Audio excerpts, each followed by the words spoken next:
Okay, good evening everybody. A very warm welcome to all members of the Community and Leisure Overview and Scrutiny panel, other members of the Council and officers in attendance at this evening's meeting. Also welcome to members of the public and press who may be watching the meeting live on YouTube. I am Councillor Geoffrey Blunden, Chairman of the Community and Leisure Overview and Scrutiny panel. Please could all councillors follow the Council's ground rules for virtual meetings, which have been well circulated, in particular the use of the conversation panel to indicate any request to speak, and only speak when invited to do so by me as Chairman of this committee. I will be taking recommendations by consensus at this meeting, but if a vote is required on a particular item, I will call each panel member to vote in turn. In the event of any technical problems, there will be a short adjournment to establish the fault, if the fault can be addressed. Please bear with us in these circumstances. If an individual loses connections and the meeting can be practically continued with a quorum, it will do so. For the benefit of all the participants and those viewing the meeting, I will now call the name of each panel member and ask them to identify themselves as being in attendance at this meeting. As I previously mentioned, I am Councillor Geoffrey Blunden, Chairman of the panel. Can I now go to Councillor Neville Penman, please? Yes, good evening. I'm Neville Penman. I'm Vice Chairman of the Community and Leisure panel. Thank you, Neville. Councillor Steve Clark? Yes, I'm here and present, Chairman. Thank you. Councillor Keith Craze?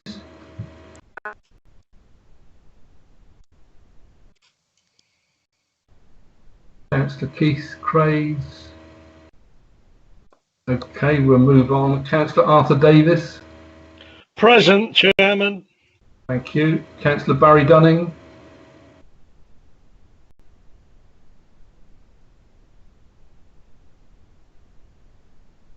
Okay. Councillor David Hawkins? Present, Chairman. Councillor Caroline Rackman?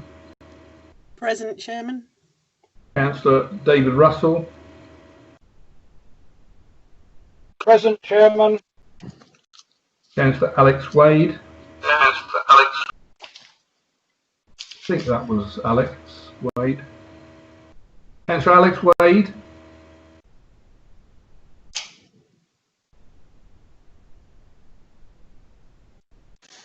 Okay, can I just go back then just to recheck? Councillor Keith Craze? Councillor Barry Dunning? Councillor Alex Wade? Okay, and other members of the Council in attendance will be recorded in the minutes of this meeting. I can then take apologies then, please, Andy. No apologies, Chairman. Thank you. Item 1 is I would ask members to please note that the minutes of the last meeting will be circulated to the next panel meeting for approval. I'm going to go to declarations of interest, item 2. Do any panel members have any declarations on any pecuniary or other interest in respect of the business of this meeting? Please could you use the RTS, and I will then ask each member individually to speak.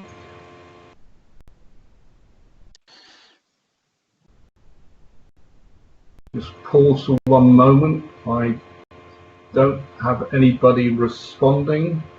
So we go straight on. There are no public participation.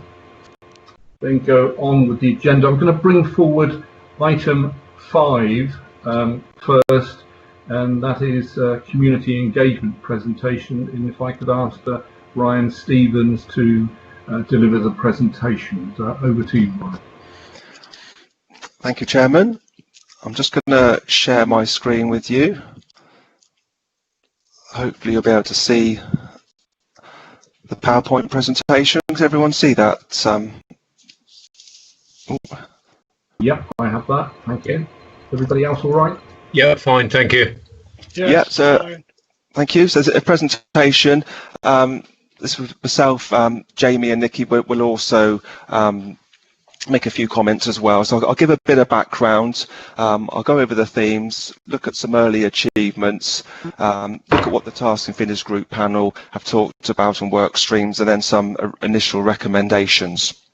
So just to give members a bit of a background, in response to COVID-19, a county-wide recovery coordinating group was set up. That comprised of various organisations, and it had the aim to restore the social, economic and political well-being of communities of the Hampshire and the Isle of Wight. So it's all about how Hampshire and Isle of Wight communities and businesses can recover, move forward as speedily as possible through an effective, collaborative and well communicated multi-agency response led by local authorities. This was all about supporting our residents and engaging with communities, which will help them ensure that the work that we undertake is relevant and effective. And following discussions, it was agreed that individual local authorities should be responsible for leading community engagement in their areas.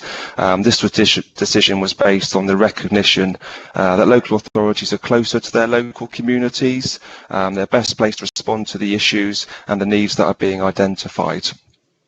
So looking at the objectives, the Recovery Coordinator Group set out some objectives, and this was a call for evidence, so trying to gather information, identify and respond to concerns and community needs, to look at taking local initiatives to support the recovery in local communities, understand and engage with marginalised groups. And then all this was to provide feedback to the recovery coordinating groups. This was a two-way feedback. Every fortnight we were giving information about things that we had done, and then vice versa, we were getting information back from the recovery coordinating group.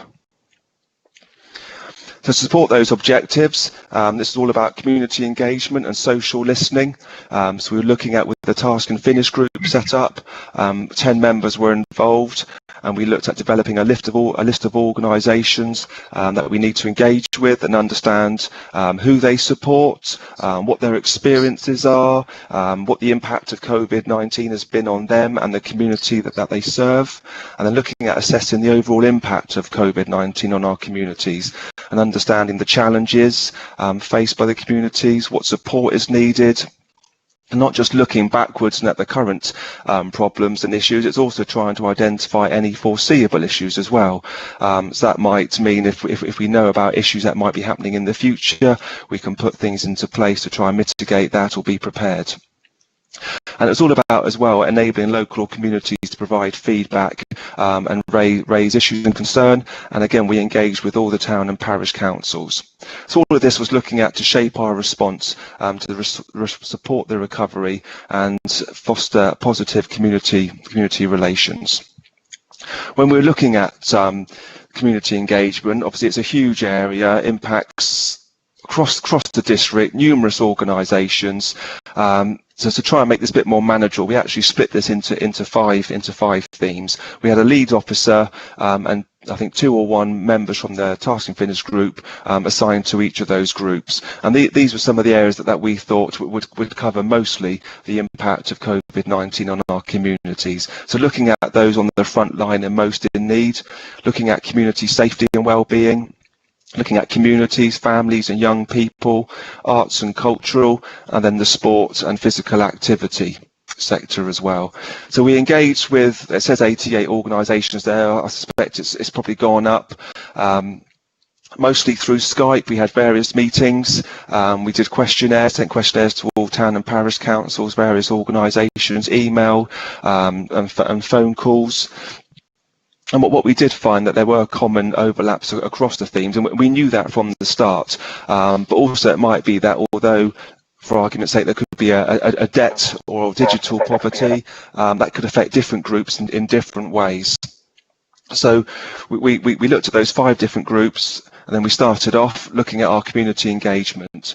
What we intend to do, Chairman, is just to give a very brief overview of some of the issues that came out following the discussions for those five themes.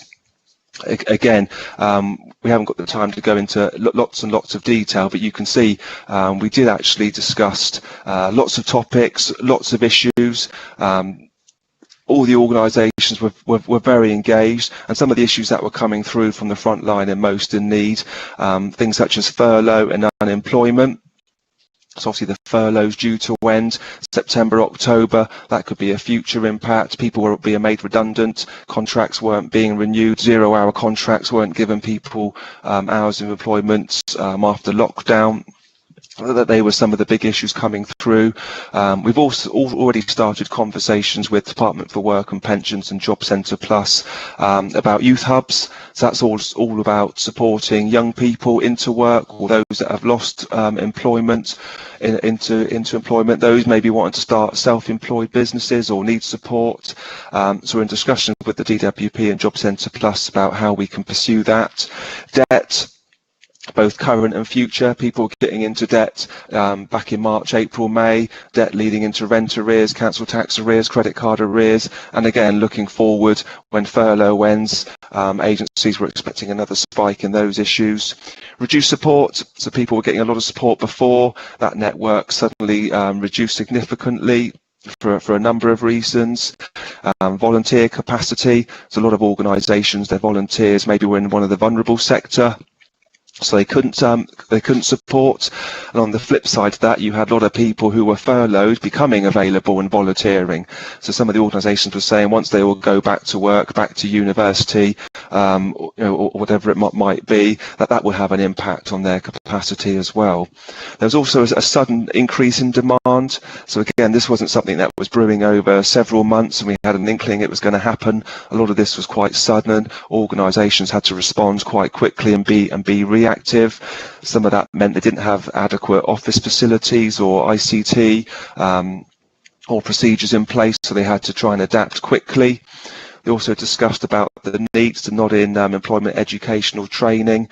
Again, we'll come on to that in the other themes. There's also confusing information as well. People were saying to organisations, we're not sure what is allowed, what isn't allowed, what do I do, where can I go, how do I do this? Again, so there was some confusing information. Some of the organisations were feeding back.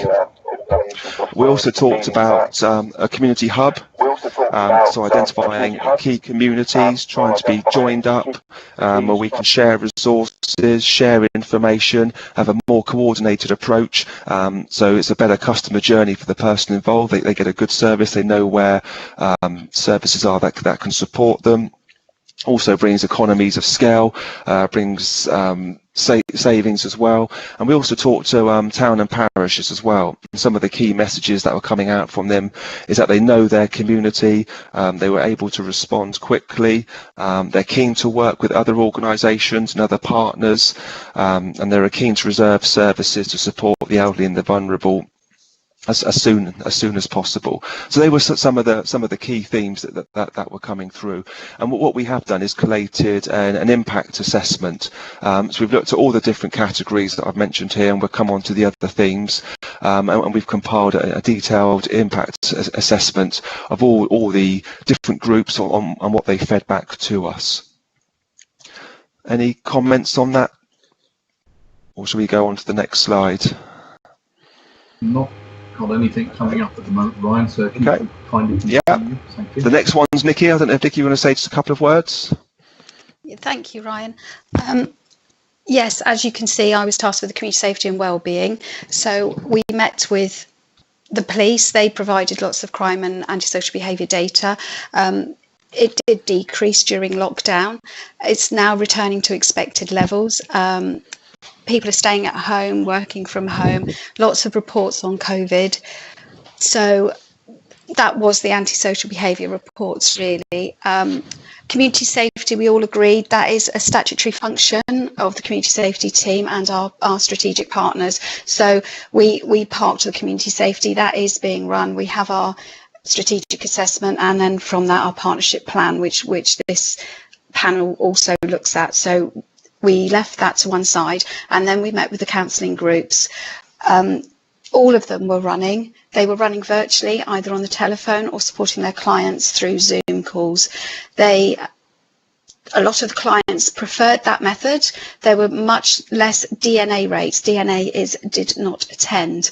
More people accessed the facilities that were being offered because their anxiety levels actually reduced during the COVID because they were staying at home. I think a lot of the agencies were worried about getting their clientele out and about back in the public domain. So that's what they were looking at. The only other thing, they're coming out of COVID, they were looking at more venues, larger venues. They will continue to see people virtually. They will continue to see people outdoors, weather permitting, but they are beginning to say, where can we hold group work? Where is a big enough venue? And as Ryan says, we will all overlap with similarities. So I think that's it for me, Ryan. Thank you. Okay. Any comments from members? Or shall I go on to the next slide? Yeah, it's if you don't mind, it's Councillor Neville Penman. I'd just like to ask a question on 101 calls. I've had several residents come through to me saying that they've been holding on for quite a long period and then it just goes off. Can you just give me any news on that or how you found it? Thank you, Councillor Penman. I've heard that a couple of times and I am feeding that back down to our policing colleagues who are looking into it. We would also always recommend, there's the online reporting now, 101, you can report online at Hampshire Constabulary. You can report a crime or you can report antisocial behaviour. There's lots of different functions on there and that is a very good way to report. Happy to send you the links if that would help.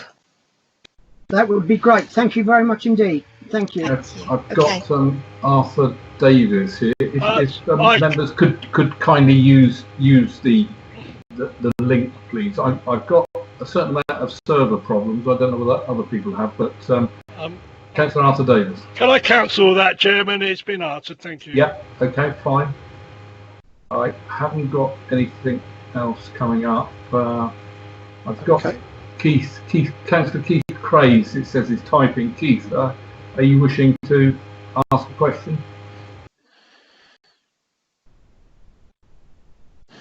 Yeah, if I may, Chairman, thank you. The information very valuable, and thank you for all the information, quite a lot of it. The obvious question is, given here we are, only 24 hours ago, all the details changed again. So we're now down to, meetings of no more than 6 people and so on and so forth. I don't know, but how much of what you're telling us is relevant to what is now, I appreciate, a very changed situation?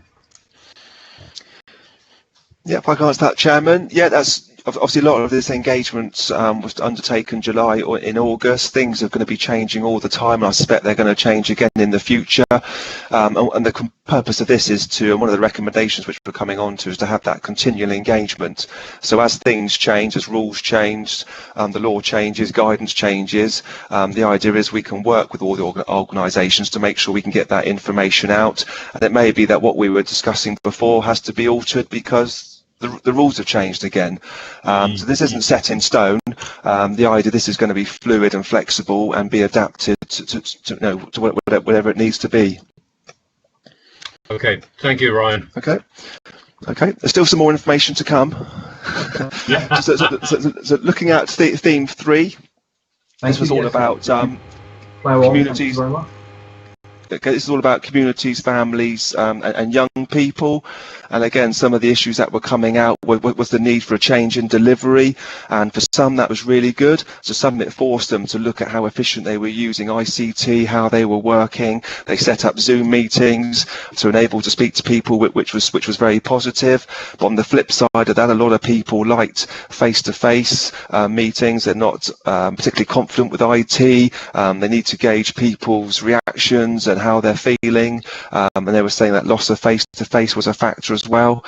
So the change of the way services were delivering I know it's your choice. I think we're doing sort of garden walks to make sure they're engaging with vulnerable people. So it led a lot of organisations to think about what they were doing and how they were doing. Lots of people talked about sort of mental health and well-being, especially amongst the young, as schools were closed, youth clubs were closed, the sports clubs, the football teams weren't going. That was increasing anxiety amongst particularly the young people. Some anger management issues, some reported. The Youth and Family Matters referred to that.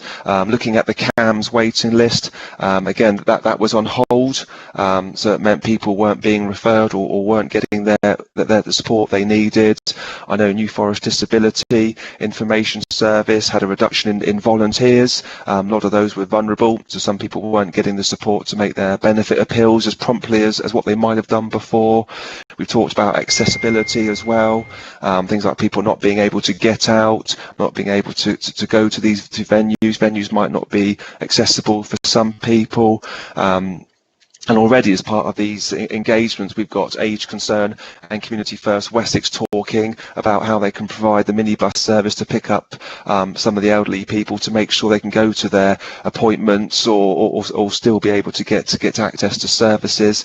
And again, one of the highlights from this was we're getting organisations to close. To communicate with each other and start working together. So again, lots of clubs and groups were closed. Lots of network supports were closed or reduced. So where people were, they might be able to go to the shops before, might be able to go to their art class once a week. They might be able to all these various things which they needed to support them. A lot of that wasn't happening. And again, digital poverty, a lot of things we'll go online and click here and find this on the website. And some people say, no, we haven't got the access, we haven't got the equipment, we haven't got the confidence. Again, so that was an issue for some people. And some organisations were saying that they actually lost touch with vulnerable people. I know New Forest Disability was saying they had some people just come in each week just for a chatter to say hello because they don't speak to many other people. Obviously that contact was lost. If organisations didn't have their phone number, they wouldn't be able to contact them as well. So that some of them were starting to gather information about who are the vulnerable people, who do come in regularly, so we can start to gain contact with those people. Some didn't have credit on their phones. Some couldn't read and understand things as well. So again, all the supporting those vulnerable people. A lot of things with the clubs as well. People were talking about will these clubs be able to reopen? So I know there's a Gateway Club in Brockenhurst that supports adults with learning difficulties. That's currently closed. It's not looking to open until January. When it does open, are people going to come back? If they don't come back, is it going to be viable? Will the volunteers still come back, or they, not want to come back? So even if facilities are open, whether some of these organisations are going to carry on is another matter. Again, so it's trying to work with organisations to support that, to make sure they can try and be sustainable in the future. And another topic that came out was lockdown was in the summer, so people were able to sit in their garden, go for a walk, do some of those things. If there's a lockdown in the winter, that could be totally different. Volunteers might not want to come out, people might not want to go out of their house, and that might have an impact on their mental health, etc. Again, so it's thinking about all those sort of issues as well. Again, all these are designed just to be sort of headlines. We've gone into a lot more detail in our impact assessment, but these are just sort of some of the headlines coming through. I don't know if any members have got any comments, or are we happy to move on? Any comments? I think Ryan clearly demonstrates the wide depth of field there is in community engagement. But yes, please continue. Okay. So Jamie, this was your area.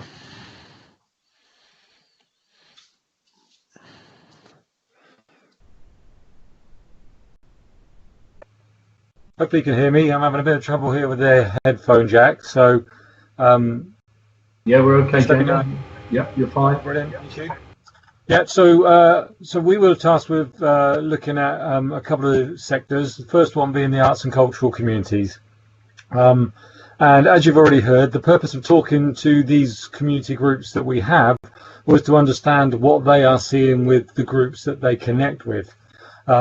So part of the reason for going out to a number of different sectors was to see if we were seeing the same sort of issues coming back across the district and across the different age groups, etc. So what we were seeing here was probably no different to what we were. Some of the things we see here will be similar to those that you've seen in the other sectors. Obviously, with arts and culture, the groups we were talking to, a lot of them are saying that they're obviously a lot of them have a lot of volunteers that get involved, and they're starting to see that that anxiety is there within volunteers, certainly within those who are older or have long-term conditions. And I think that's in line with everything else we're seeing, that those with those conditions are probably more reluctant to stay at home, less keen to come out and get involved because they either have been shielding or they feel that they might be in sort of enhanced risk. So they're staying away, which will have an impact on those groups that rely on volunteers quite a lot. Digital poverty and digital isolation was something that came out, and this come out again in other sectors, particularly around those which were using education in terms of the digital poverty side. So a lot of schools were pushing information through online learning, which was fantastic. But what it highlighted was those areas where they may have access to the internet, but it may well be through their phone rather than through a laptop or a computer. So that in itself presents a problem because not everything shows correctly on a phone. And some of the groups we were talking to obviously have acknowledged this and realized that they need to do some work around making their websites and their interactions mobile friendly. But what we saw with that and with digital isolation, and the difference with that is that digital isolation, what we're saying here is people had the technology at home. So older people may have iPads and that sort of thing to stay connected, but might not be as confident or as knowledgeable about the breadth of what it can do. So that again was resulting in people maybe not using the technology that was available. On the plus side, because everything was online, people were finding they were reaching new audiences, not necessarily the groups that they normally interacted with. The issue with that, though, is where you have targeted projects which are tackling things like social isolation and disadvantaged groups, etc. You need to have those engaged.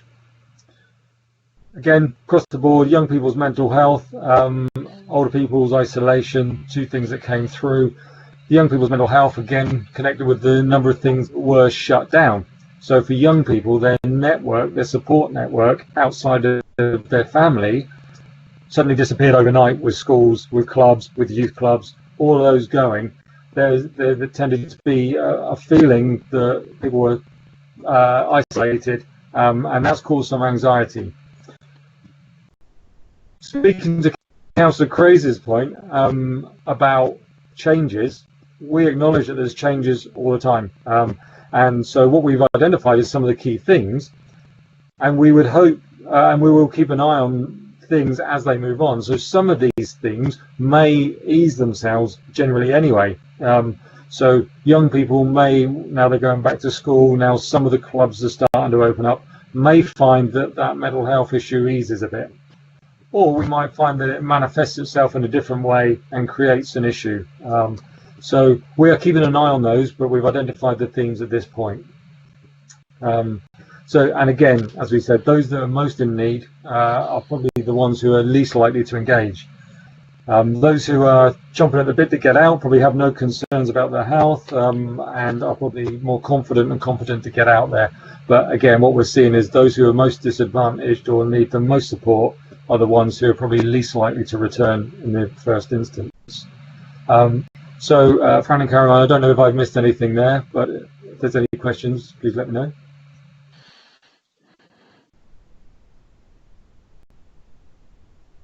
Caroline, yes.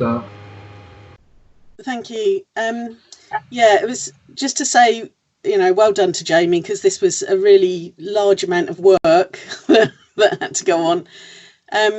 But also the mental health aspect, I don't think, although it's very important that it has affected young people's mental health, that's actually right across the board, I think. And I think what's going on is that our community is splitting into people who are most affected by this and people who perhaps aren't so much affected. And I think it's quite important to note that there is starting to be a real split in the community. Absolutely, yeah.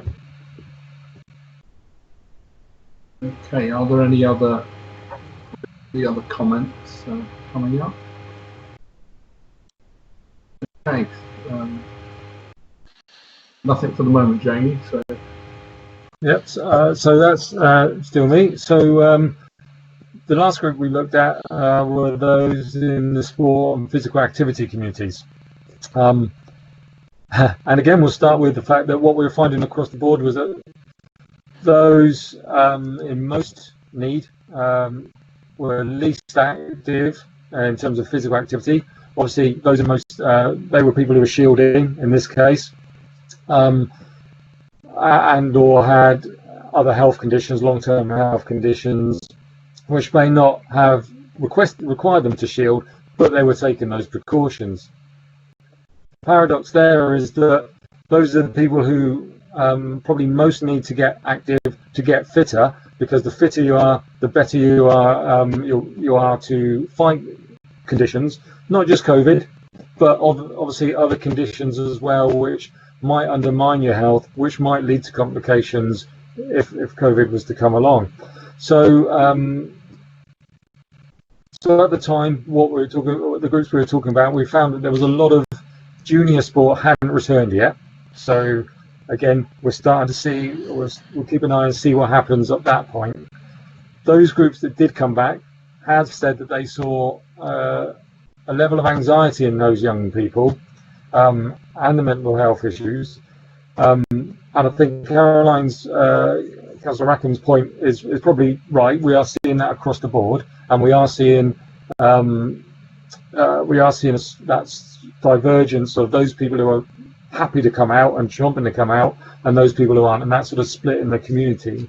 But what we are seeing is that the anxiety levels are probably spread out, and it's obviously, in this case, the information we're getting, it was quite noticeable in young people who maybe didn't have any concerns previously.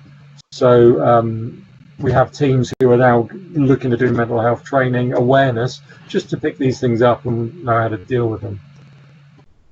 The sport and physical activity sector in the district and in the country actually is almost completely reliant on volunteers to make sure that they run. And we're seeing a lack of those in certain aspects. So again, we might have lots of people who do want to come back, but some of them, it's either them or some of their family are also isolating or have health conditions, so they're more reluctant to come back in terms of things like coaching and engagement.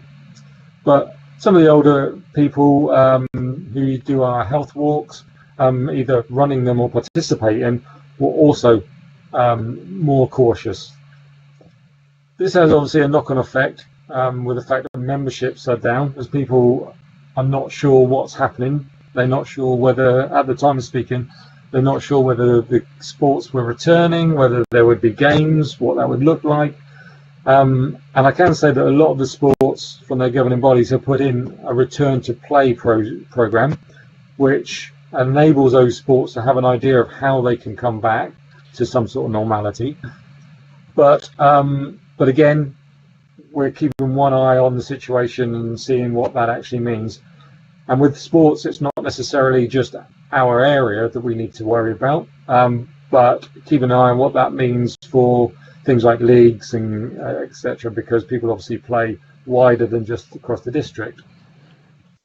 Having memberships down, having the summer lockdown, had an impact on things like cash flow and income opportunities, which for these groups and for some of the arts groups we're talking to, they're not profit-making organisations and they run almost at a bare minimum. So that has an impact on their ability just to function and to run. But we've been trying to make sure that everybody is plugged into the funding opportunities that have been available and emergency funding that might be around to help them overcome this. With the furlough, governing bodies have been, with the furlough scheme going in, a lot of the governing body officers were also on that, which meant that a lot of the clubs were finding they didn't have their normal network to talk to find out what the steps would be. And they've obviously come through to us. And I do know that some of those governing bodies are still on furlough and or won't necessarily be returning. So again, that might leave a gap for people who are looking for that guidance. There was some positives that were being found in terms of student retention. Lots of people hadn't gone off to university or had returned. But as universities go back, we're interested to see what that means in terms of those younger people, whether they do go out or whether they stay around. As I say, it's a changing landscape. We're keeping an eye. Junior sports is coming back. A lot of the other activities are going on. Steady and Strong, which is our falls prevention programs. Some of those have looked to go online. And that again highlights distinction between those people who are confident and able to use the online process and those who can't. So it's pretty similar guidelines or similar themes that we are seeing coming out across the board.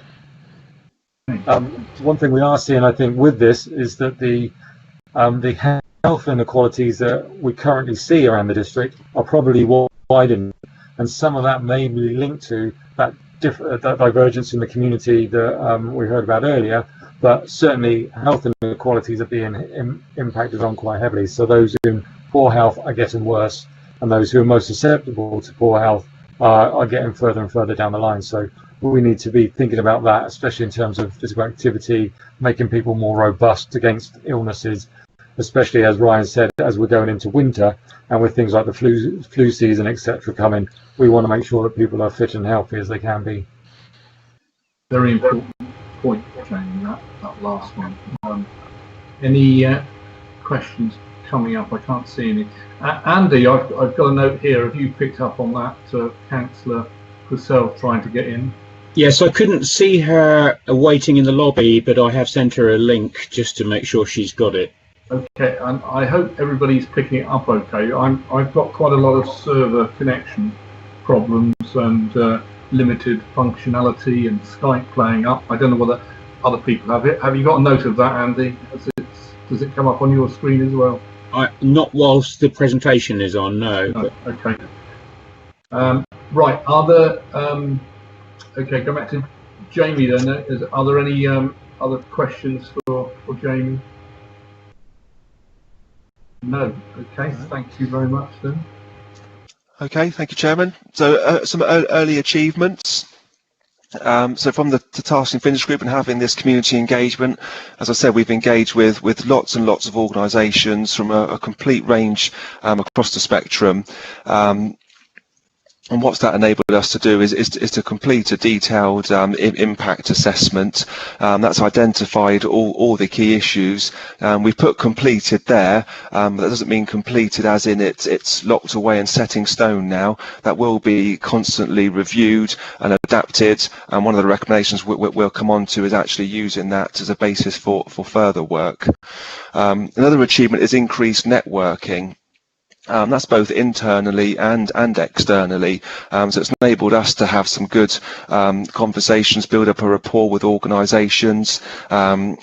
When this all started, there was a fortnightly Zoom meeting between myself, Citizens Advice Bureau, and a couple of the food banks, and we talked about various issues. Each week we sort of invited more and more of these organisations and services to attend, and I think last week there was about 18 or 19 of us that are meeting every 2 weeks. We have now decided to meet monthly, but the whole point of that is to bring everybody closer together, and they were just sort of saying last week this is an established group. They know that they're on their own. A lot of these agencies have historically sort of worked on their own, and by having the knowledge that there are other organisations out there may not be doing the same thing, maybe supporting different people or have different purposes, but knowing that they're out there, they can use them for support, for information. to build that resilience as well between them all. So not only have we sort of done that ourselves with organisations, actually between the voluntary sector and organisations as well, that they've now worked closer together, and that's having sort of some early benefits already. The example there's a crossing, the food bank and housing.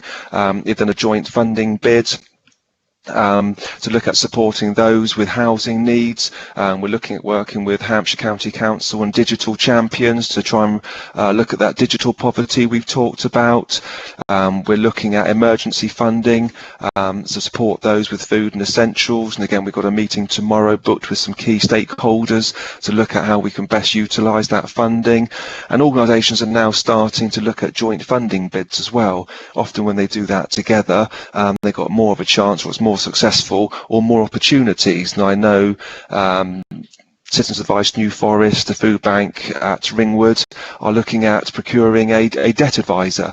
One of the topics that have come out clearly from this is the issue of debt, whether that be now or in the future.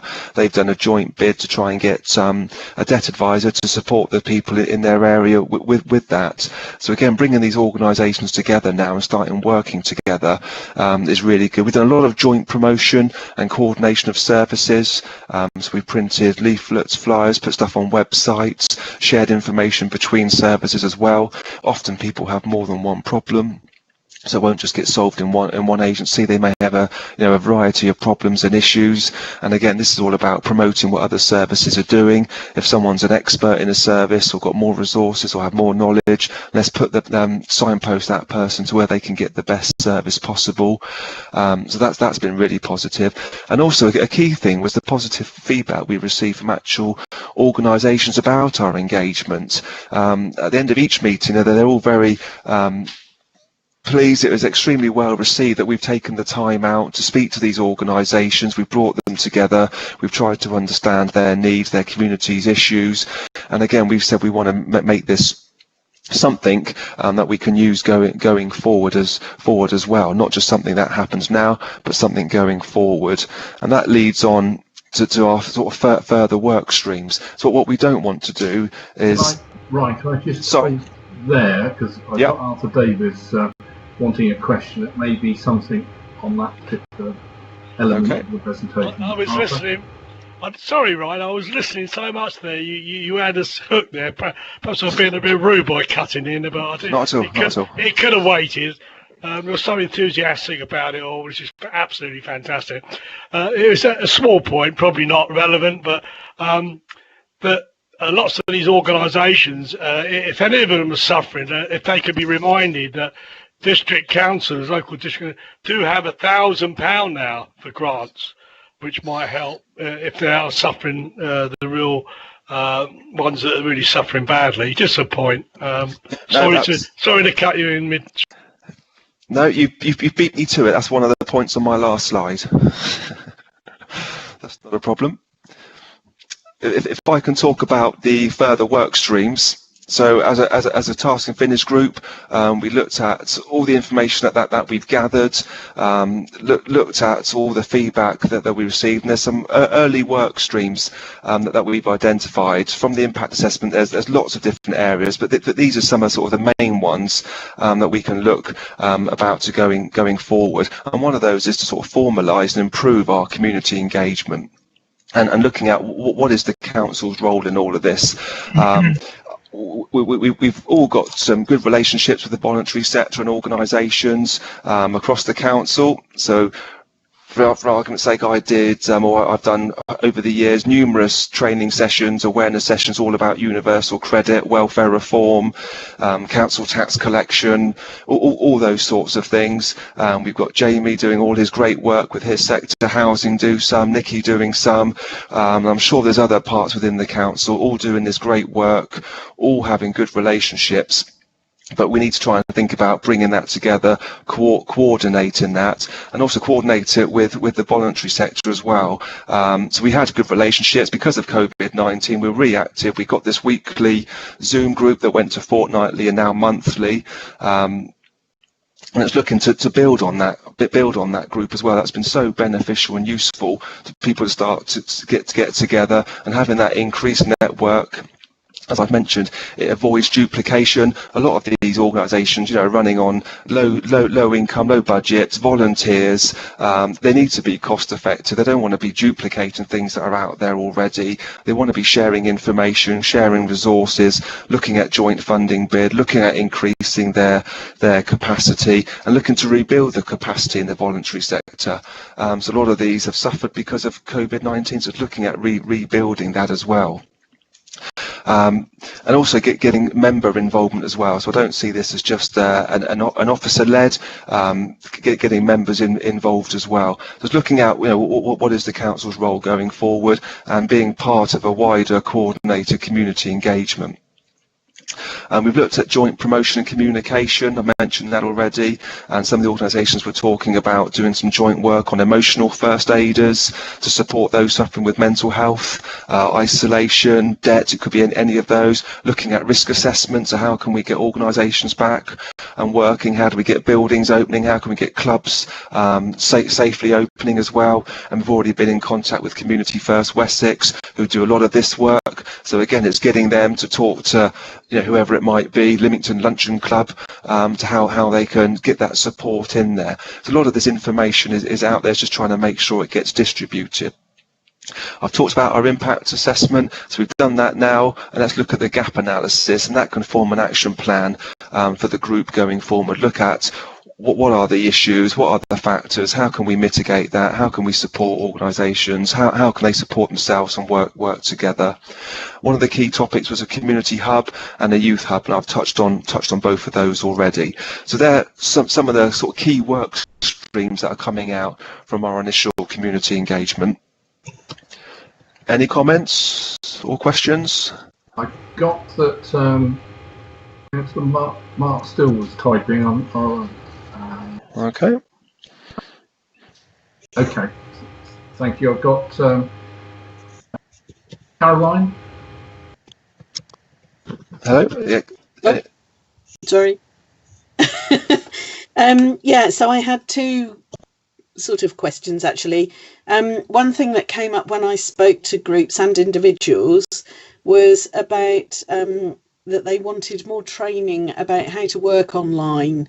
So how to run groups online, how to charge actually for, the technical stuff about how do you actually relieve people of their money when you're trying to work online instead of physically, because obviously if we are splitting in as a community into these two different groups, then we're going to have to continue working online for a while.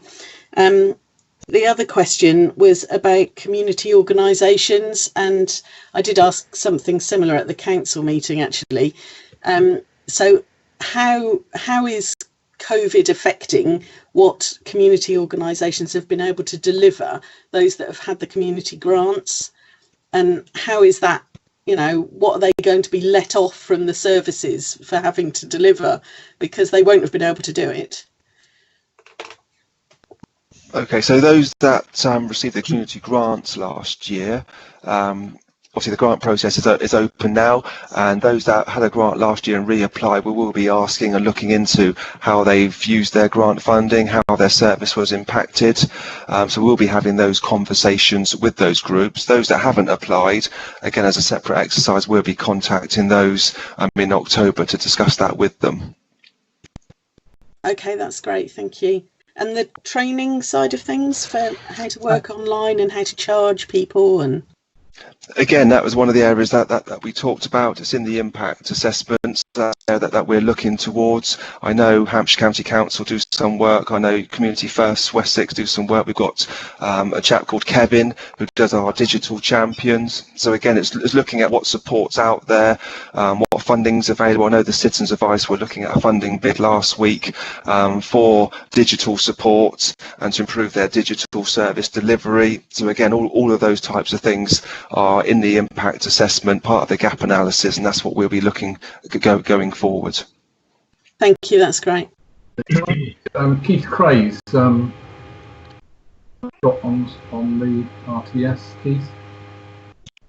You have, and hopefully you can all hear me. I just wonder, a lot of information, a huge amount of information. I'm just one of these people who think that instead of having 3 pages of information, half a dozen bullet points would be as adequate as helpful.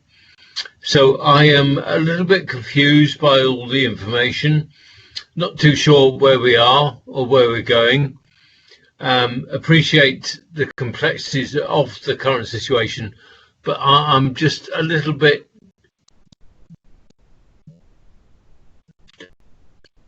in the sense that, you know, we're talking about goodness knows how many options, when really we should be narrowing down to a singular number of options. Thank you, Chairman. Thank you, Keith. Okay, I'm happy to answer that, Chairman. Yeah. Okay, that leads sort of nicely on to really the recommendations, and you just asked where do we go from here, and one of those, we have some recommendations here, and one of those is to fully explore those work streams. So like you say, we're not going to solve every problem, but we're going to identify some of the key work streams which we've identified already. We're going to look at some of the areas that affected the most groups or across those themes, and see where we can provide support, and where communities can benefit from that. So one of the recommendations is to fully explore those work streams, and we're not going to do that unless we carry on with the task and finish group. So a recommendation is to carry on with the task and finish group. I think, like I said from the outset, what we don't want to do is to start this community engagement, go away, speak to people, write up some notes, file it away, and then don't come back to it again, and don't do anything with all this information. So we've got this information now. So I think it's important that we carry on with the task and finish group. We give regular updates to this panel, and this can feed into and form part of our overall community strategy. And again, when we have the task and finish group, we can look at which areas can we support, can we target, can we focus on, can we signpost, can we work with the voluntary sector, other agencies, etc. So I think that would be really important, to keep the task and finish group, and that's due to an overall commitment to improving community engagement. Like I said, we've done all this work as a reactive result of COVID-19, but making this as business as usual. So being committed to this, having that constant engagement with our community and all these organisations, and I think that's going to help in the future. So we'll be more resilient. We'll have information in place, networks in place, information in place. So if things do happen again in the future, whether that be another second lockdown, a flood, whatever it might be, by having that community engagement, that network, that framework in place, I think will help us and the community and all these organisations with greater resilience in the future. So having that coordinated approach, having that as business as usual. So it's part of what we do will be to talk to and engage with these organisations on a continual basis as part of an overall strategy. And then lastly, one of the comments, so one of the recommendations that come out of the grant task and finish group was to increase the members' community grant for 1 year to enable local responses. And I know that's already been approved by council, and it's already part of our emergency budget going forward. And again, that's designed to support those group members know their local areas, that they know their local needs, they know their local groups, they have that great local knowledge. It might be that a couple members join together to provide organisations with greater funding and work together to support our local groups as well. And again, that information's publicised. We do promote the member grants, and hopefully organisations will benefit from that and come forward. Thank you. I appreciate there's a lot of detail there, a lot of information. We've just tried to give sort of some of the headlines as well. We'll happily share the impact assessment with members with the panel in the future. But yeah, there's a lot of information to get through. I mean, Jamie, Nick, and I could have talked about this for 3 or 4 hours, but I'm sure you'd prefer it if we kept it to an hour. No, well, yes, I think an awful lot of information to digest, and I think you picked up a very good point. If members want to hone in on any particular element of that, to actually contact you. What does come across also is one of the benefits of the crisis we've been through, if there are any benefits, is the way we are now talking more, and it's all about communication. I've got Alex Wade who's come up. Alex? Yes, thank you very much, Chairman. Ryan and Jamie, I could have listened to you for hours as well. That was really engaging. Thank you very much. A quick question: with the plans for as we get into the winter months, and indeed whether we don't know how COVID will evolve and the rules and requirements impacting local organisations, in our plans, are we effectively having a plan as the status quo, a best case scenario and a worst case scenario? Obviously, we want to get as many of these organisations, support them to get people meeting in person where safe to do so, but we also have to plan how we can still support people who are social isolating in the worst case scenario. My second point is, will you continue to work with the parish and town councils who might have they might run the parish halls and work and have other facilities, community facilities that could support any of the engagement that you're having, and any ways of getting them sort of meeting in person safely and social distances to support a lot of the amazing work that you've been doing? Short answer is yes and yes. So yeah, with the town and parishes, again, we serve questionnaires to all the parishes. We only got 12 or 13 back.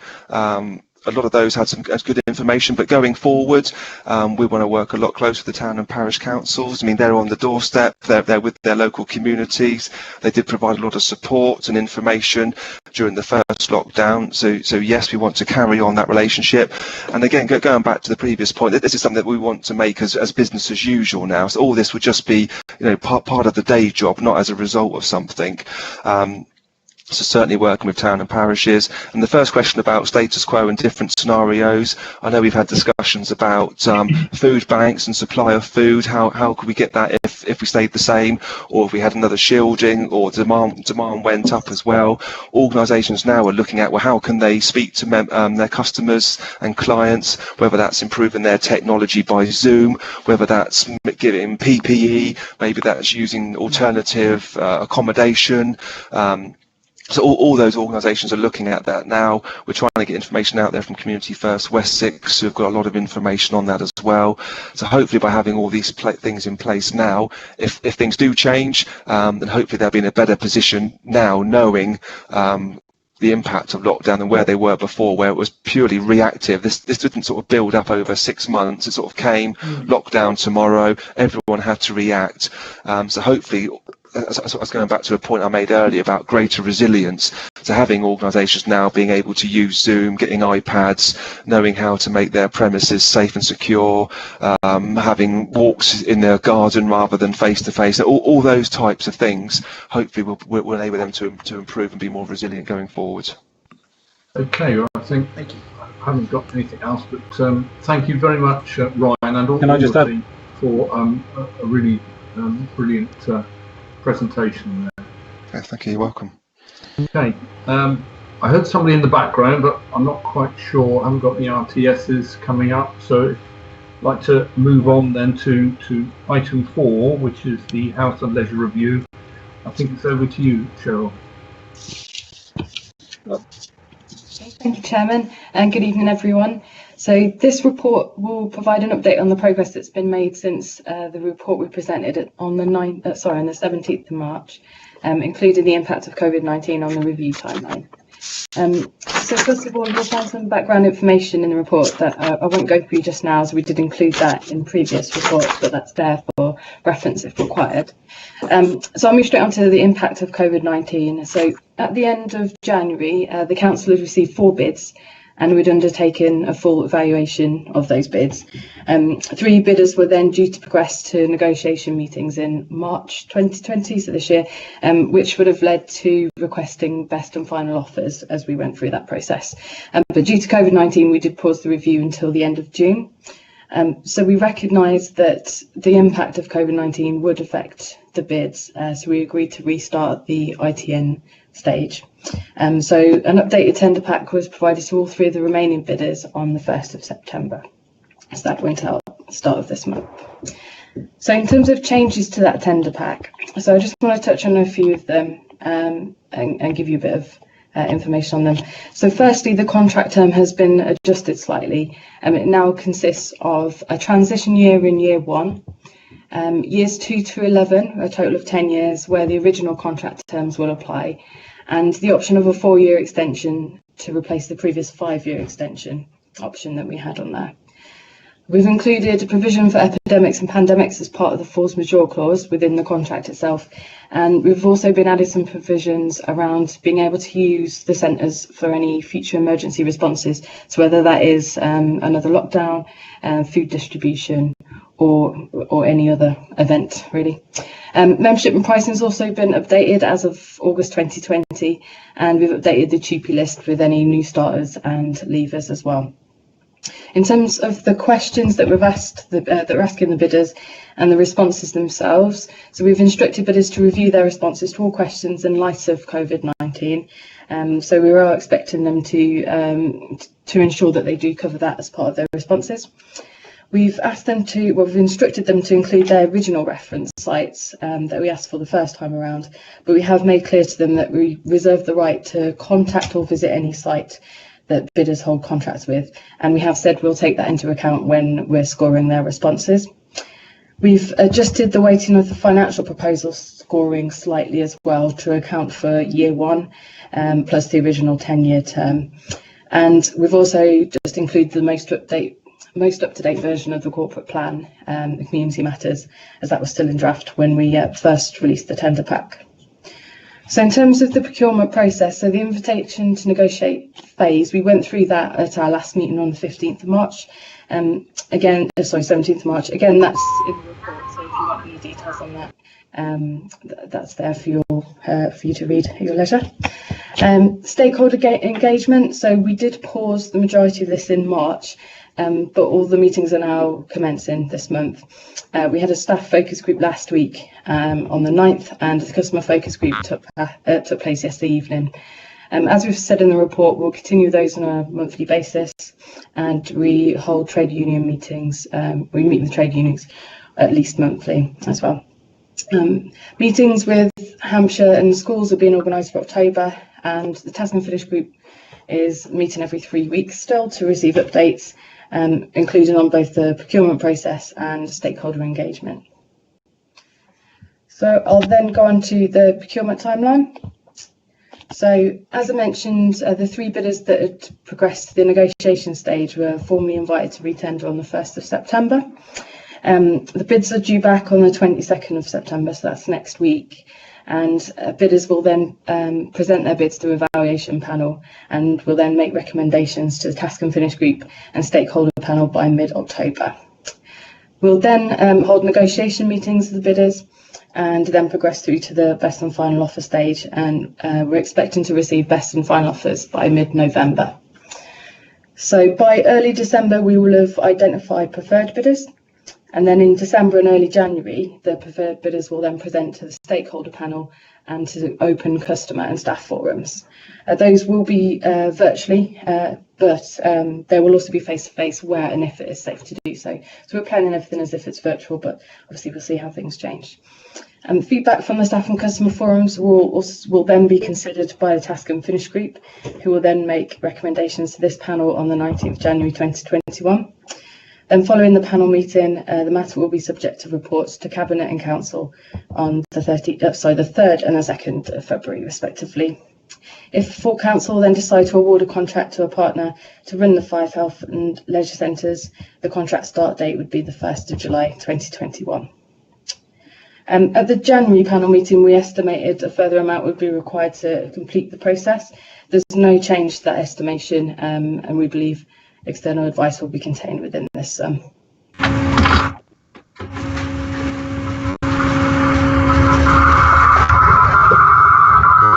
That makes sense, does it?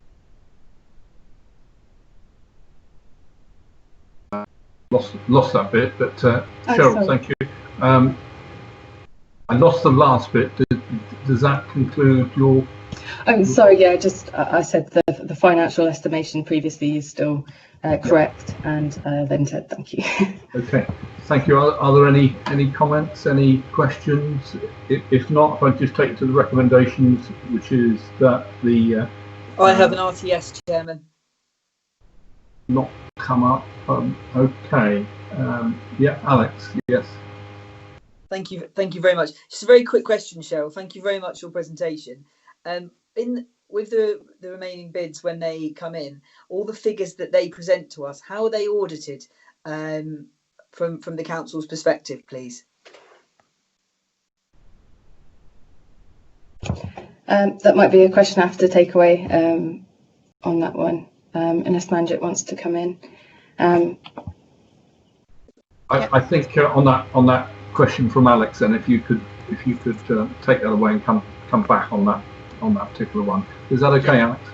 Yeah, thank you. Even if it was to say emailed around just the committee panel, that would be fantastic. But thank you very much. Okay.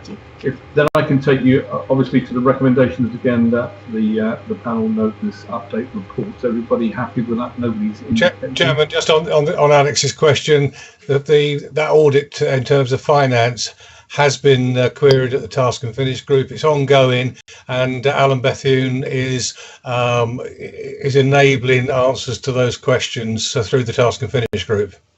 That's fine. Thank you for that. Thank you for that, Steve. So that does answer that. Okay then, Cheryl. Thank you very much for that report. Now, if I may, I'd just like to sort of change the running order slightly. I wonder whether I could go to item 9, the portfolio holders reports, and go to Mark Steele, if I may. Thank you, Chair. It's very kind of you. Thank you again. Chair, I do have a fair amount, but at the same time, I want to be quite ordered in this. So first of all, with regards to Dibden Golf Centre, just to update, discussions are continuing with My Time Active with regards to the management of Dibden Golf Centre at these difficult times. Currently, the course is fully operational, but the social distancing rules are obviously still very applicable. The course itself is obviously it's very good condition, actually, and I did play it the other week, so yes. And the usage is considerably ahead of last year's. So this is very good. I think we're just over 14,500 rounds of golf played in July and August, compared to approximately 9,900 rounds in 2019, which is very good, and it's the same period, but it's I suppose that represents, well, yeah, that's a 30% increase, although this will be not reflected on, we've been informed, with regards to revenue, as the majority of these increases are apparently season ticket holders. It's positive news, though, that everybody's out there exercising, chasing their balls, and have seen nationally that golf uptake has increased. Indeed, I was quite fortunate last week to actually see some juniors and senior, well, young colts, guys and girls, I might add, and they were in competition. They were not here, but down in Cornwall, and it was fantastic. It really was, and boy, can those guys play golf. So there's something that is really happening, and we're very, very fortunate. So on Dibden, what I would say is that the issues around the catering side at Dibden, which usually props up the golfing element financially, is struggling still. So this is the area that does concern us, and it does show a considerable reduction of over 50% down for the same time last year, which in these circumstances and in these times is considerable, and that is despite the government's Eat Out to Help Out scheme as well. What I will say is that discussions are still ongoing between My Time and the council officers regarding these impacts of COVID-19 and on My Time's operation of the course as well. I will pause there if anybody wishes to chair any questions with regards to Dibden, as I wanted to concentrate with regards to the gyms and the leisure centres, etc., in a bit. So I will just quickly pause should anybody. Yeah, I've got Alex Wade. Hi, Mark. Thank you very much for your report. very quick question. Have you been made aware of any feedback from members of Dibden Golf Course with regards to lack of contact or communication, or for people who are first aid trained?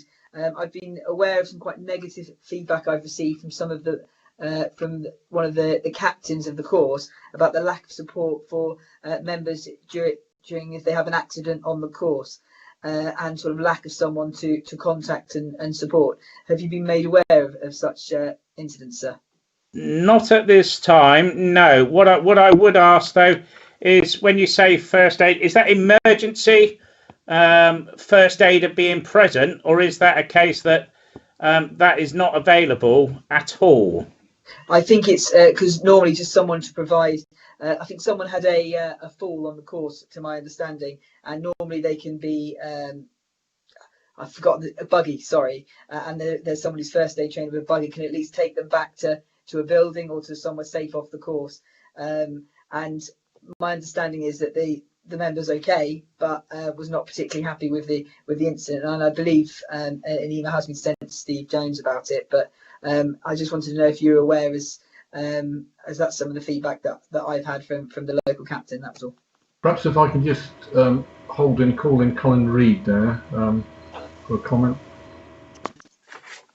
Yeah, thank you, Chairman. Yeah, we are aware of the communication from both Alex and from Malcolm Wade. We have been having ongoing discussions with My Time. My Time have during COVID, have had a policy where the phones go through to a central point. What they're looking to try and do is some form of emergency contact number at the course, whether it's a mobile phone or something like that, so that addresses this issue. So yeah, we've made them fully aware. And they will be looking into it, and we are in ongoing communication with My Time. I was actually even talking to them today about it. Thank you, Colin. I will make also a specific request regards to protocols to address that, and I will get that forward, a written response to you, Alex. Okay. Thank you for that, Mark. Okay, onward then. Thank you. I've lost sound with you, Mark. Doing that, Chair, I do apologise. Right. Sometimes people don't tell me that I'm muted, so right. I'm sure that everyone is very aware with regards to the changes that was announced with regards to the government announcement. What we were needing was advice from Sports England in light of the announcements yesterday. Well, it wasn't yesterday, it was, on Friday.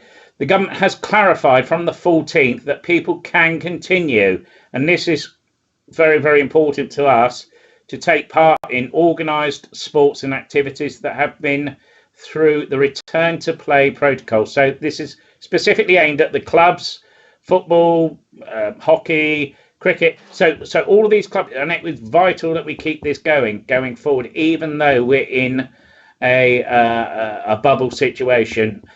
So that was very, very pleased. I was very, very pleased. So this enables to take part in organised outdoor and physical activities. And again, that does relate back to certainly earlier on with the presentation, such as local park runs. Now, this is great for mental health, and it's also physical, yes, but it's also for the mental health and well-being. So that I am very, very grateful. And obviously continue to use the leisure facilities, including the gyms and the pools. I can circulate that if you so wish. So that is formally there.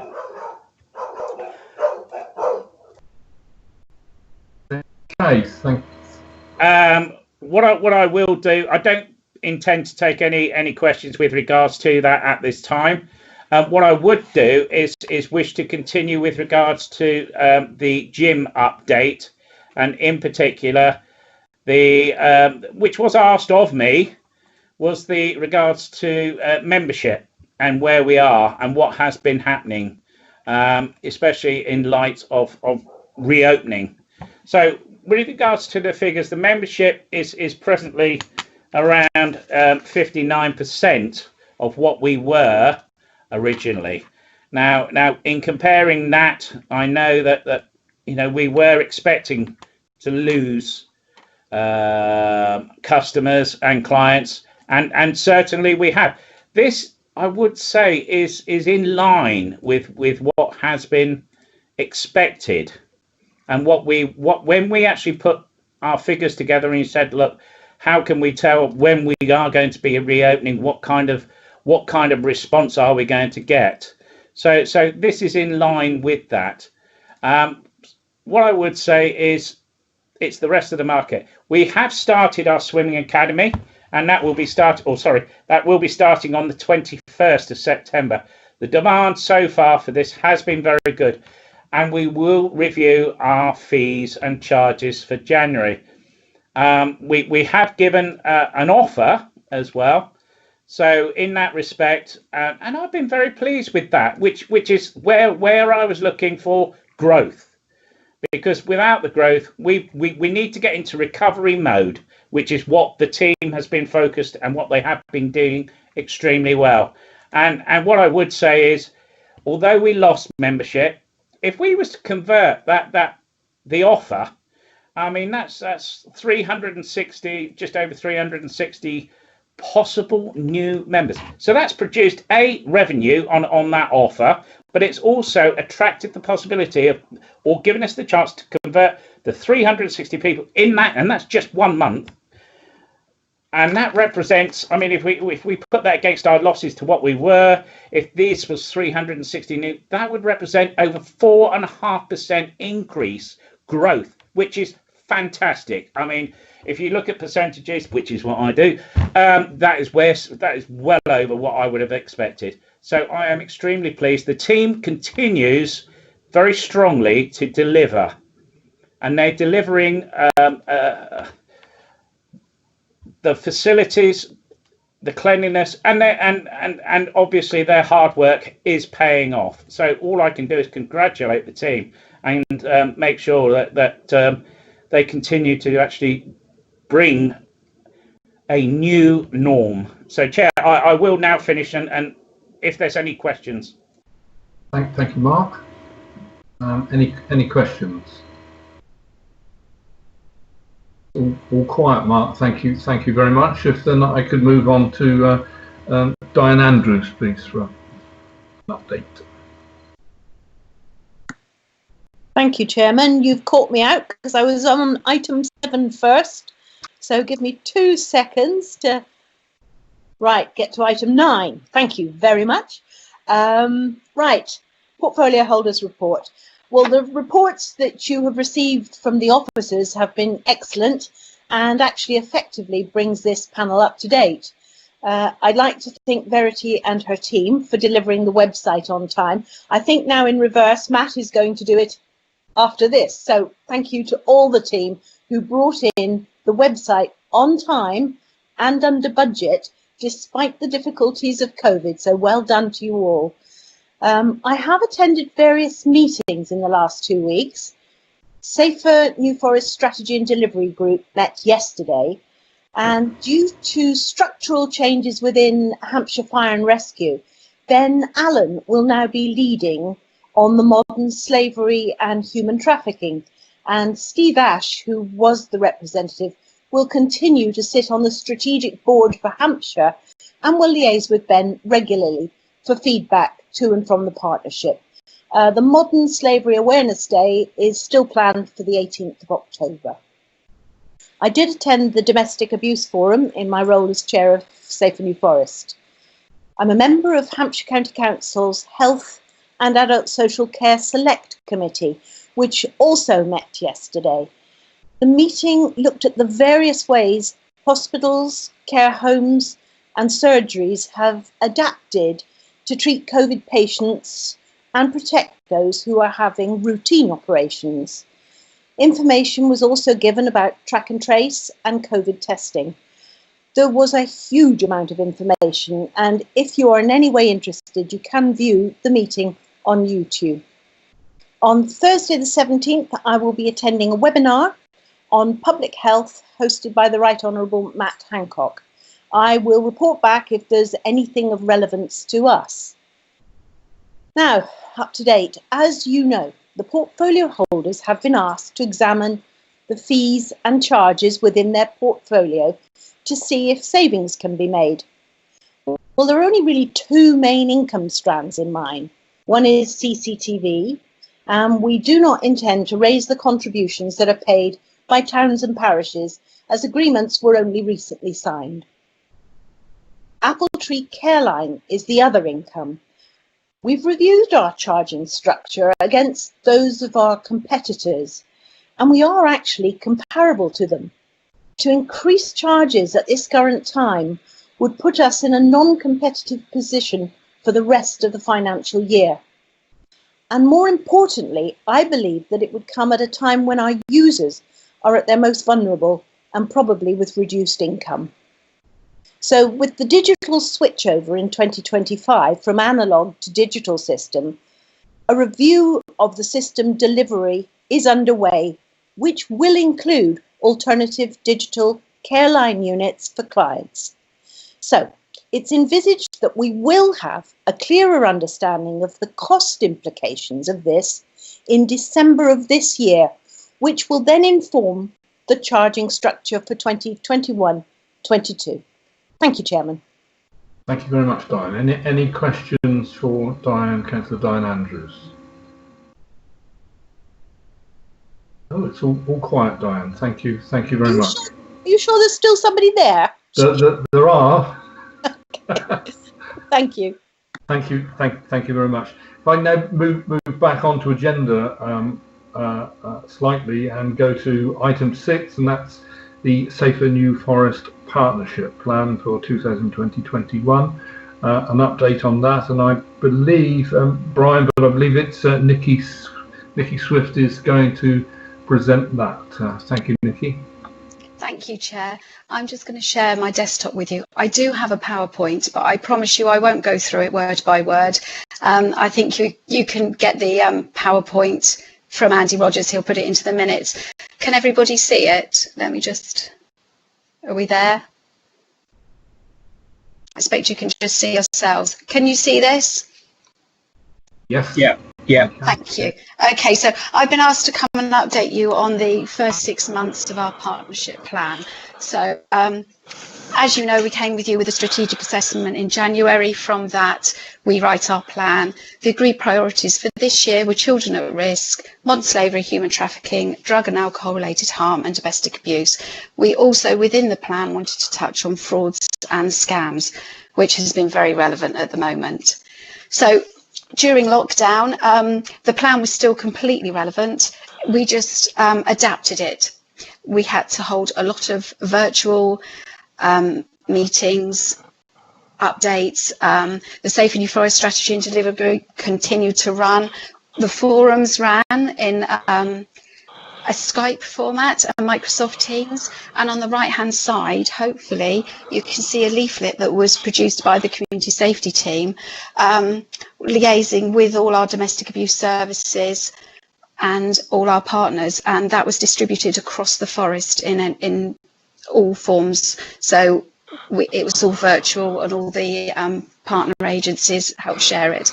Our communications team has been vital during lockdown. All the partner agencies have kept in touch and shared each other's information, which has been really good. So coming out of lockdown, as from July, myself and Sarah continued with our community engagements, as we did last year, that we came and spoke to you about last year. This year we had representatives from Hampshire Fire and Rescue and the police. All were very successful.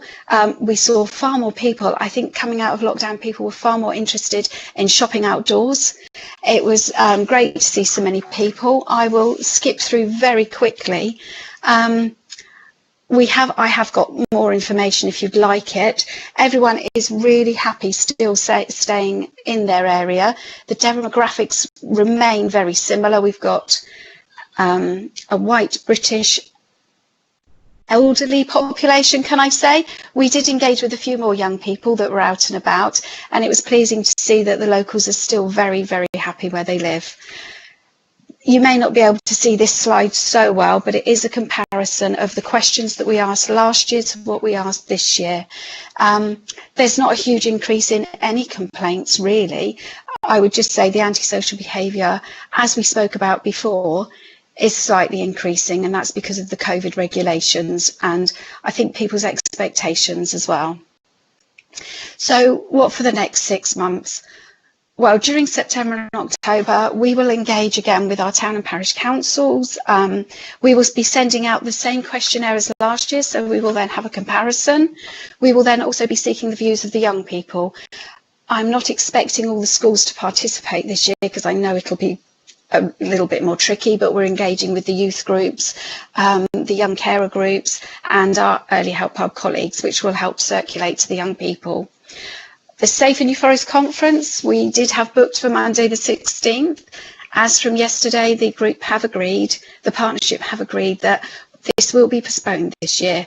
Due to government guidelines, it's just not safe to do it. So when I say postponed, we will be doing it. We've spoken to all our keynote speakers, our workshop representatives. They've all agreed that they would still like to do this. They really enjoyed it a couple of years ago. So when it is possible, we will be doing this event as soon as we can. As a plan B, on this day, Monday the 16th of November, we are hoping to put on some webinar sessions that will look very similar. We will have 2 keynote speakers, and then we will also have some top tips and some bite-size sections that we've got our partners. Some of the partners that have agreed already are the Hampton Trust, the Early Help Hub and the Hampshire Modern Day Slavery Partnership. So please watch this space. People will be invited and we will be doing webinar sessions. And it's that time of year again where I've got to start writing the new strategic assessment. So yes, wish me luck with that one. That's me in a nutshell. Do you have any questions? It's a very good nutshell. But, sorry, I know it's been a long meeting. I do apologise. Yeah. No, that's excellent. Are there any questions? There doesn't seem to be any coming. Can I just say, sorry, I tried to do RTS and it wouldn't come up. Right. Yes, Diane. Can you tell me, do you know how many people had already put their name down for the conference? Yes, Diane, we had over 100 delegates wanting to come, even though we sent the invite out during COVID. Oh, that's really excellent. Thank you. Okay, any other questions then? Okay, thank you. I really appreciate that update, Nikki, because I know how much work goes into it in the work which is being done in the background. So thank you very much. Thank you, Chair. Right, if we move on then to item 7 then, if I may, which is probably a quick one from Diane Andrews. That is Hampshire Police and Crime Panel update. Thank you, Chairman. Yes, the last meetings for the Police and Crime Panel was cancelled. So the very last meeting then was July, actually. It was noted that Michael Lane had remained in post following the postponement of elections as a result of the outbreak of COVID. Of interest, £565,000 was secured from the Ministry of Justice to support victims of domestic abuse and violence across Hampshire. At that meeting, membership was considered as to whether the panel should join the National Association of the Police, Fire and Crime Panel. The panel agreed to joining and that this would be reviewed annually depending on benefit and cost. Membership was also considered for working groups. I'm attending an induction for PCP awareness on the 21st of this month, and I will join a work group that will look at diversity within the police force. Complaints against the PCC have decreased from last year, there being only 1 complaint in the last 12 months. At the next meeting, on the 2nd of October, the COVID pandemic has been added to the agenda and the Chief Constable will be invited to the meeting. On that note, I would like to finish with an excerpt from a letter written by the Chief of Police, Olivia Pinkney, to stakeholders regarding the number of new police officers. And she said, "You will be interested to know that on Monday, the 14th of September, 90 new officers will join Hampshire Constabulary at our new training base alongside the military at Southwark Park. To put that into perspective, intakes up until this point have been a maximum of 16 to 18 per month. The funding for police officer uplift has enabled this seismic shift, and the move to the police education qualification framework has enabled us to scale up our training beyond recognition. The training of officers in Hampshire is now aligned to academia, to providing a more professional and scalable approach to learning, both in the classroom and on the front line. This kind of intake will not be a one-off. In coming months, we will see 60 plus officers join, and the longer uplift keeps giving us the opportunity to grow. Those officers will take time to tutor and develop, but it is time and effort well spent. You won't need reminding that Hampshire residents need uplift more than most because of our relative lack of funding per head of our population. And my thanks again to all of you for helping to make this case. Thank you, Chairman. That concludes my report. That's thank you, Diane. That's really good news right at the end there, and that's good. Any questions or comments? I've got Caroline. Thanks, Diane. That was really interesting to hear, actually, all of that. So I've got two questions. One is about the police officers, the new recruits, the 90 new recruits.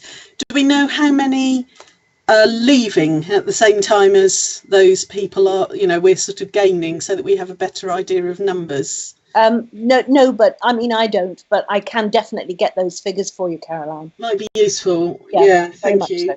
So. And the other question I had was just about the money for domestic abuse.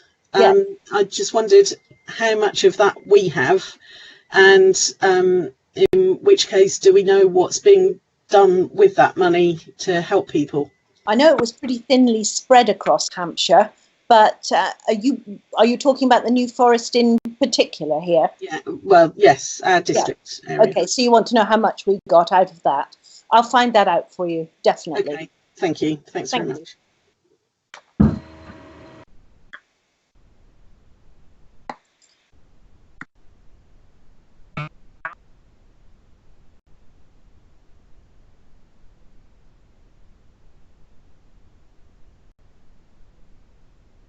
That's finished, Chairman. Thank you. Thank you very much. I'm sorry for the pause. I had to go and put the light on because I couldn't see. Thank you very much. Moving on then to item 8, which is the council website update, and to welcome Matt Lewis on that one. Hi, yes, thank you, Chairman. So I'll just give you an update. Hopefully you can see everything. So this is basically just an update on the website since it went live, which was on the 14th of July of this year. And the data that we're going to look at today is basically 2 months since we've gone live. So just a quick reminder about the purpose of the website. So the website was built to be more modern, easier to use, and to meet the needs of our users and services. We did this on time and within budget, as mentioned earlier, which is great. More and more people have turned to digital, as I think is being spoken about this evening, during the pandemic, and we expect things to do things themselves online when they need to. So it's important that we meet those needs that we've spoken about. I've trained over 40 members of staff within the council to be able to help support and update their content on the website since we've gone live. And out of those, we've had over 500 updates since we've gone live. So we monitor how many changes we make to ensure that we've got quality, accuracy, and consistency. So in terms of site performance, we've had over 190,000 people visit the website, so unique visitors to the website since we've gone live. On average, users spend just under 1.5 minutes looking at content, which is important to sort of see average time spent on page, so they're engaging with the content and not just leaving straight away. Which leads to what's called a bounce rate, which is of 34% compared to 54% last year. So bounce rate is basically people coming to the website and either realising it's not the website they want, so they may have typed in New Forest into Google and gone looking for accommodation or tourism information and coming straight to our site and then going, no, this is not for me, or they may go and phone us. So we've cut that down from 54% to 34%. since we've gone live, which is a really good measurement. So top pages and tasks, so things that people come to our website to do since we've gone live. So most people obviously visit the homepage at some point. The number one task that people come to do is view or comment on a planning application, the planning landing page, looking at recycling rubbish information, contact us, using our search, council tax, residents section, so we've got sections of residents on the site, take rubbish to the tip, and home search. And within those areas, the tasks tend to be view or comment on a plan application, find your local tip, apply for a job, pay your council tax, find a health and leisure website, bulky waste collection, find out how much council tax you pay, apply for social housing, change of circumstance with council tax, and find your bin collection day. And then site search, so this tells us a lot about what people are looking for, so the types of words they're using, and then we can respond to that by creating the content that matches that so it is found. So we had over 2,500 search requests posted from the homepage. So 4% of all users used our search. So top search terms since we went live in July is allotment, health and leisure, housing, noise, trees, pay, planning, rent, TPO, and parking clock. And we expect that to change, obviously, depending on what's time of year and the sort of things that people look for, and then we can respond to that. Very briefly, we've done some changes to the site since we've gone live. So I think it's really important to say that, yes, you launch a website, but we did a lot of work to get it live. But now actually it's about then improving those journeys. So one optimization that we've done is to replace parking with housing top tasks. So on the homepage, we have these sort of areas here. It used to be council tax, parking, planning and jobs. The parking section in terms of usage wasn't performing that well. So now you change that to housing and change the tasks underneath to match housing. We're going to see in the next month, look at the data and see whether that has improved. And the way we're going to measure that is people clicking on things, essentially. So I'm going to compare that. So for example, planning is much higher than the other sides, other tasks. So we'll see how housing performs. So finally, the roadmap, so going forwards. So it's the #1 channel. So we have over 100,000 users a month on average over the year. So it's why we have this roadmap. We set it out as priority 1, 2, and 3. I'm just going to talk about priority 1 very briefly. So these are things that have been looked at as key, essential parts of moving the website forwards. And we've scored those using a prioritization matrix. So it's slightly scientific. So we've looked at how easy it is to do, but also what resources we have and the impact that it would have. So will it help with reducing the number of phone calls or unnecessary avoidable contact, or will it be something that people are looking for, etc. And obviously it's all dependent on my time mainly, as I'm a one-man team, and resource, but we've built in flexibility so we can respond to things that we can't see happening. So obviously in the current climate things can change, so we might need to develop some web content to reflect that. So we built that into the roadmap. And the key things that we're doing with priority 1, so it's for the rest of the financial year. There's a legal responsibility for us to meet the new accessibility law. So all websites, public service websites and charity websites that offer essential service have to comply with the accessibility law. So this means our website has to be meet certain criteria set by the government digital service. So we're having an audit of accessibility for our website, which is taking part now, and then I'll be working on with the third party to then make sure that those changes are made. So this is largely around both the technical side, but also the front side. So things for people who don't use the website in a conventional way, that we give them opportunities to use the site, and this is a legal requirement. And then we need to publish an accessibility statement to say what we're doing so far and what we're looking to do by the 23rd of September. So a couple of weeks or a week even, we'll be publishing that. So that'll be on the website on the homepage.